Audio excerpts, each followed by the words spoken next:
Antes de empezar, un agradecimiento a los dragones del vacío y señores del Imperio Infinito. Con su ayuda puedo seguir con estas historias casi a diario. Muchas gracias y vamos con el video.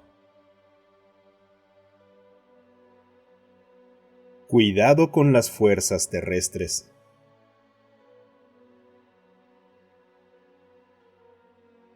Como saben, la existencia de naves espaciales no vuelve obsoletas a las fuerzas terrestres. Claro, naves interestelares capaces de viajar entre estrellas son necesarias para librar una guerra interestelar. Las naves espaciales también pueden obliterar la mayoría de las posiciones atrincheradas desde órbita. Además, las necesitas para transportar guerreros a otros planetas. Pero las naves espaciales no pueden hacer una cosa crucial: conquistar y mantener terreno que tomas. Es una verdad simple que todo ejército interestelar necesita tener unas botas en tierra, como dirían los humanos. Ahora, algunos podrían decir que todas las batallas se deciden desde el espacio. Los poderes interestelares que profesan esa doctrina tienden a concentrarse en mantener una flota poderosa. Ganan sus batallas planetarias por abrumadora dominación orbital, arrasando cualquier resistencia importante, para después enviar fuerzas terrestres mucho menos financiadas a limpiar el resto. Y si alguna vez encuentran problemas, simplemente llaman a otro ataque orbital. Tales potencias también suelen invertir muchos de sus recursos en fuerzas aéreas, porque esperar varios minutos por un ataque orbital puede llevar a la aniquilación de tus guerreros en tierra. El punto es que la mayoría de los poderes interestelares tienden a valorar a sus flotas estelares y fuerzas aéreas por encima de sus fuerzas terrestres. Así fue por mucho tiempo, hasta que se encontraron a los humanos. Fueron encontrados por el dominio estelar de las tribus Farachian. Los Farachianos son una especie aviar. Su origen evolutivo les permitió dominar las batallas atmosféricas en sus guerras, y su tecnología hizo que sus naves fuesen extremadamente maniobrables y letales. Son, o más bien, eran, un ejemplo perfecto de un poder interestelar que valora la superioridad espacial y aérea por sobrefinanciar las fuerzas terrestres. Su naturaleza competitiva hizo que su proceso de unificación fuera complicado, por decirlo menos. E incluso después de eso, sus tribus aún compiten entre sí. Una de esas competencias fue sobre quién expandiría más su influencia en la galaxia para el dominio. En conjunto, el dominio estelar de las tribus farachianas contaba con decenas de miles de sistemas estelares, junto con todos sus recursos. Pero la tribu que encontró a la humanidad contaba con solo cientos. No era la más grande, pero ciertamente tampoco era de las más pequeñas si la comparas con las más pequeñas dentro de su imperio. El nombre de esa tribu se perdió en la historia, porque en realidad ya no existen, así que me referiré a ellos como la Tribu X. Entonces, la Tribu X hacía las cosas que suelen hacer, como explorar el espacio y buscar pueblos que conquistar, para presumir sus logros ante otras tribus, y encontraron a la humanidad. En ese momento ellos solo tenían 27 sistemas estelares, incluido el suyo, y en cada uno de ellos residía una docena de naciones, controlando desde un par de hábitats espaciales y estaciones espaciales hasta un planeta entero junto con cientos de estaciones espaciales y 1 o 3 puertos espaciales importantes. Los humanos eran y siguen siendo, al menos, igual de competitivos que los farachianos, aunque muchos dirían que los superan en ese aspecto. Sin embargo, al igual que los farachianos, los humanos se acercaron a crear algo parecido a un gobierno central: la Unión de Naciones. Este controla su mundo natal, la Tierra, la mayor parte de su sistema natal y muchas partes del resto de sus sistemas estelares. La Unión es responsable de tratar con otros poderes interestelares. Mantiene las fuerzas internacionales de pacificación que ayudan a los ejércitos nacionales locales con invasiones alienígenas. Hacen cumplir la ley internacional y la Constitución, y a veces incluso resuelven algunos conflictos particularmente intensos entre sus naciones constituyentes. La Unión también es responsable de la terraformación de planetas inhabitables porque los gobiernos nacionales, en su mayoría, están más interesados en asuntos actuales que en proyectos a largo plazo para el bien de toda la especie.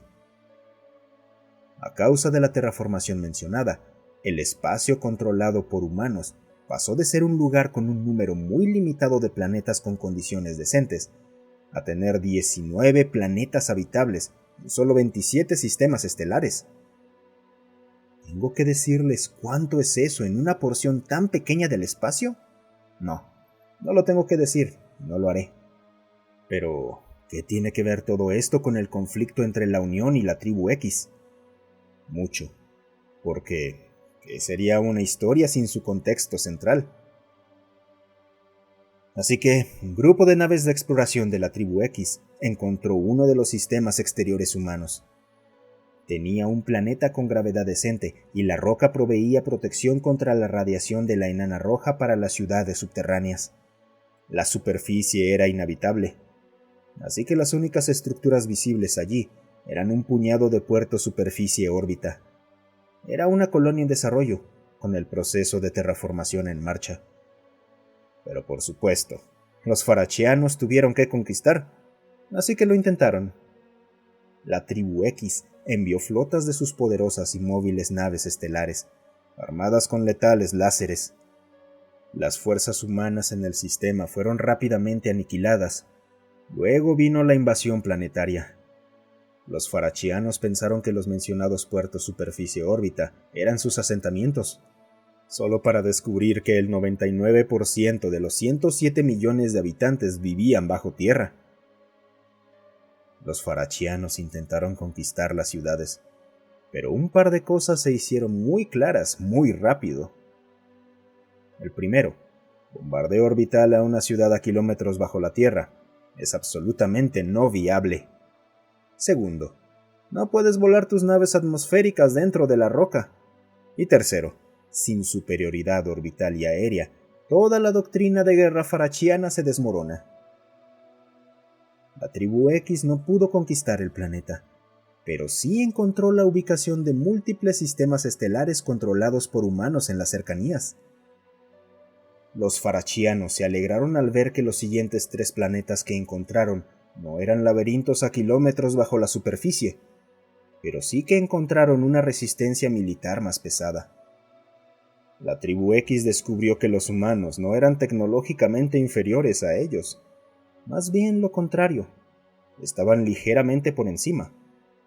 Pero en 2 sistemas, por muy buenas que fuesen las naves humanas, no podían luchar de manera fiable estando superadas 12-1. Y entonces vinieron de nuevo las invasiones planetarias. El primer planeta era un mundo jardín escasamente poblado. Su conquista fue rápida. Lo mismo no puede decirse de los otros 2, que estaban mucho más desarrollados. Los comandantes de la flota humana tomaron la decisión inteligente de atraer a las flotas farachianas al alcance de sus sistemas de defensa planetaria. Esto infligió un golpe a las flotas invasoras, pero no fue suficiente para asegurar la superioridad orbital. Así que la Fuerza Espacial Humana se retiró a otro sistema. Los farachianos usaron ataques orbitales otra vez, pero lo que los sorprendió fue la existencia de escudos protectores por encima de los emplazamientos defensivos humanos, así que enviaron a sus fuerzas aéreas para destruirlos. Fueron recibidos por plataformas móviles antiaéreas que despedazaron a los cazas y bombarderos farachianos, mientras también esquivaban los ataques orbitales. Así que los avianos se vieron forzados a usar sus fuerzas terrestres, y se toparon con una resistencia feroz por parte de sus homólogos humanos. La Tribu X, como todos los farachianos, no utilizaban muchos vehículos de guerra terrestres fuera de algunos transportes blindados de personal, porque pensaban que todo lo que vuela es mucho más móvil y por lo tanto, mejor que algo en tierra. Esta visión no puede ser mala, pero los humanos tienen una visión algo diferente. La Unión comúnmente usa lo que llaman un tanque de batalla principal ligero, que es un vehículo de alrededor de 2.5 metros de ancho, 5.5 metros de largo y 2.5 metros de alto. Está armado con una pesada ametralladora antiblindaje que lanza púas metálicas de 40 centímetros de largo a altas velocidades usando electromagnetismo. Esta arma perforaba fácilmente los vehículos terrestres farachianos, y dado que era ligera, podía apuntarse hacia el cielo para destrozar naves atmosféricas. Esto incluía lanzaderas de desembarco, naves de ataque, cazas que se orientaban para atacar a un blanco terrestre, drones y mucho más. El cañón también era eficaz contra exotrajes de combate que los farachianos usaban. No importaba cuánto maniobraran en el aire. Esta arma los fijaba como objetivos y los aniquilaba en pocos segundos cuando estaban en rango. Contra la infantería, el tanque podía usar su láser de defensa puntual en la parte superior. Usualmente se emplea para interceptar misiles entrantes, pero es más que suficiente para vaporizar la infantería levemente blindada en casi un instante. Y no olvidemos los pequeños contenedores de misiles en la parte trasera de la torreta. Si piensas que estás seguro dentro de un edificio, estos misiles son la razón por la que no lo estás. El tanque de batalla ligero, junto con todos los demás vehículos terrestres en uso por la Unión de Naciones, es sorprendentemente fácil de transportar.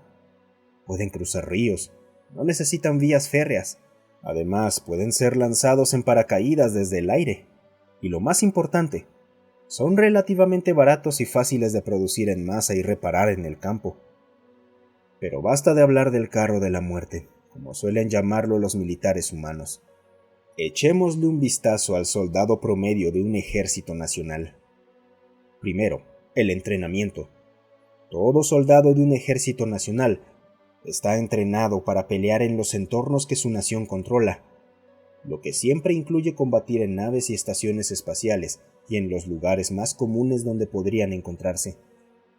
El entrenamiento dura alrededor de 5 meses humanos y crea soldados altamente entrenados, listos para defender su nación en cualquier momento y lugar. La segunda es la armadura. Consiste en 3 partes principales. Placas de armadura fácilmente reemplazables que reciben los disparos, ya sea ráfagas de plasma, rayos láser o balas. Absorben su energía y la distribuyen por toda la placa. El traje corporal cubre todo desde el cuello hacia abajo. Su propósito es proteger al soldado contra el ambiente al que es enviado, desde armas biológicas y químicas, pasando por metralla y gases tóxicos, hasta radiación.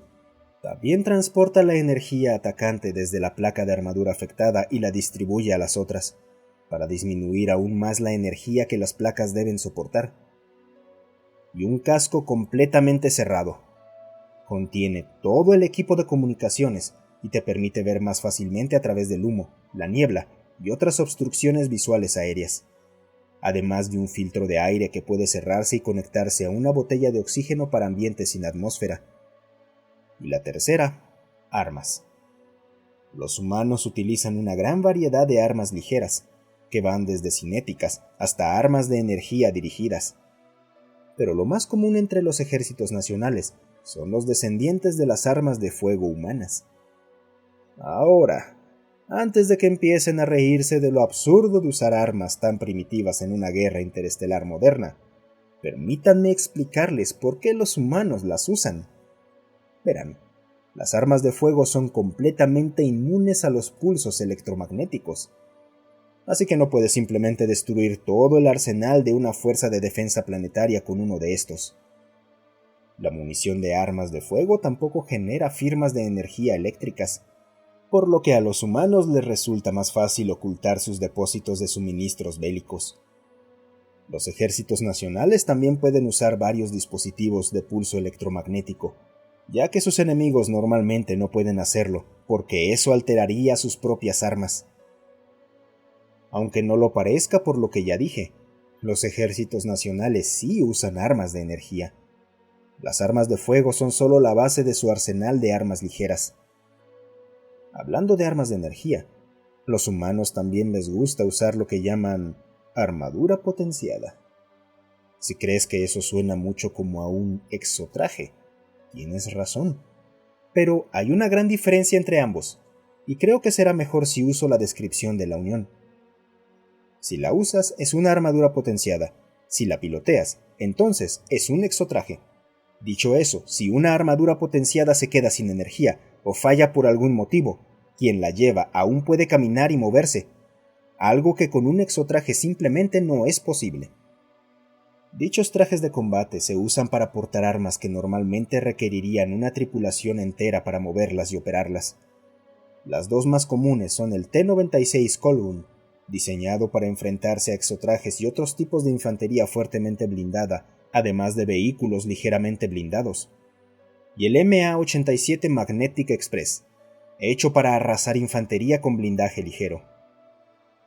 Dicho esto, cuando los farachianos se enfrentaron a las fuerzas terrestres humanas, no fue precisamente una experiencia agradable para ellos. Pero, aunque los humanos ofrecieron una feroz resistencia, los dos planetas asaltados también cayeron con el tiempo, y la ubicación de más sistemas controlados por humanos fue comprometida, y la flota farachiana tuvo que dividirse de nuevo, perdiendo así la ventaja numérica que tenían en combate espacial.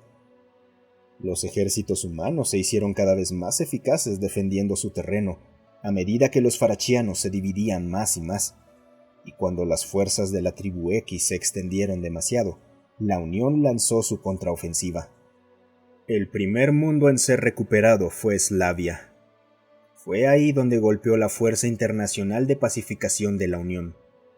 Primero, la flota saltó al borde del sistema, ocultando su distorsión espaciotemporal detrás del pozo gravitacional de un gigante gaseoso. Luego se dirigieron hacia el grupo de ataque farachiano que orbitaba el planeta, cuyas fuerzas terrestres mantenían el combate el tiempo suficiente para que llegaran los refuerzos. El grupo de batalla de la Tribu X se movió para interceptar a la flota. Todavía tenían una ventaja numérica de 2-1, así que se sentían confiados. Lo que no notaron fue el hecho de que la flota humana solo era un cebo, una distracción. Los farachianos no se dieron cuenta de las fragatas furtivas de la Unión que se acercaban por los flancos de su formación. Las naves descargaron su mortal carga de ojivas termonucleares. Los farachianos intentaron esquivar, moverse fuera del alcance, pero ya era demasiado tarde. La mayoría de las ojivas que no fueron interceptadas por los sistemas de defensa puntual explotaron al mismo tiempo desde 3 direcciones diferentes, creando espectaculares esferas de luz y radiación que se expandían rápidamente. El blindaje de las naves de guerra de la Tribu X no podía detener las vastas cantidades de radiación neutrónica creadas por las explosiones. Los tripulantes que sobrevivieron al bombardeo nuclear directo comenzaron a vomitar y a sangrar por los ojos y las aberturas naturales de su cuerpo, mientras la radiación los mataba desde dentro, apagando órgano tras órgano. Después de unas horas, nadie en el grupo de batalla farachiano seguía con vida. Los que murieron en las explosiones o por las armas humanas fueron los afortunados. Luego llegaron los refuerzos a Eslavia. Vale la pena señalar que las fuerzas internacionales de pacificación de la Unión tienen acceso a equipos más avanzados y costosos que sus contrapartes de la Guardia Nacional, los cuales simplemente no tienen fondos para desplegarlo en grandes cantidades. Como los escudos personales de electrones, usan campos magnéticos para moldear electrones en diminutas redes que interrumpen rayos de fotones y ráfagas de plasma, reduciendo su poder de ataque hasta casi un 40%. También proporcionan mayor protección contra radiación, pero son inútiles contra proyectiles cinéticos. El asunto es que con los farachianos, al ser de naturaleza aviar, tienen huesos huecos que no son buenos absorbiendo energía cinética. Así que cuando obtuvieron la tecnología para reemplazar sus armas cinéticas por láseres, lo hicieron. En otras palabras, no tenían armas capaces de atravesar escudos de electrones. Los soldados terrestres de las Fuerzas Internacionales de Pacificación también estaban ligeramente aumentados. Sus tendones musculares y huesos eran más resistentes. Reemplazaban sus lentes oculares naturales por artificiales, optimizados para enfocar mejor la luz, dándoles mejor visión y puntería. Y contaban con pequeños órganos artificiales del tamaño de una semilla implantados que producían células madre, lo cual les permitía reemplazar tejido muerto o dañado mucho más rápido, y así recuperarse de heridas graves con mayor rapidez. El pacificador promedio también está equipado con una mochila que contiene energía para varias armas de energía. Estas fuerzas internacionales usan principalmente una de 3 armas de energía dependiendo de la situación. Armas de fuego híbridas. Tienen un acelerador magnético que impulsa la bala dentro del cañón. Usan poca energía y se emplean en planetas controlados por humanos con buen suministro de depósitos de municiones ocultos. Aceleradores magnéticos. Usan simples púas metálicas como munición, las cuales pueden producirse localmente con cualquier chatarra que se encuentre. Además, se puede colocar el doble de proyectiles en el cargador sin hacerlo más pesado. Usan más energía que las armas híbridas, pero la ingeniería humana ha permitido aumentar su eficiencia. Y por último, armas láser. Funcionan con baterías de energía fácilmente recargables, por lo que se usan cuando no hay posibilidad de un reabastecimiento rápido o seguro. Se emplean a gran escala cuando no hay suficiente chatarra metálica en el área para fabricar munición para los aceleradores magnéticos, o a veces junto a ellos. El punto es que la armadura farachiana no es muy buena protegiendo simultáneamente contra energía cinética y térmica, otra de sus debilidades de la que los humanos sacaron ventaja. Ahora que sabes esto, no debería sorprenderte escuchar que los humanos finalmente lograron expulsar a los avianos de su territorio.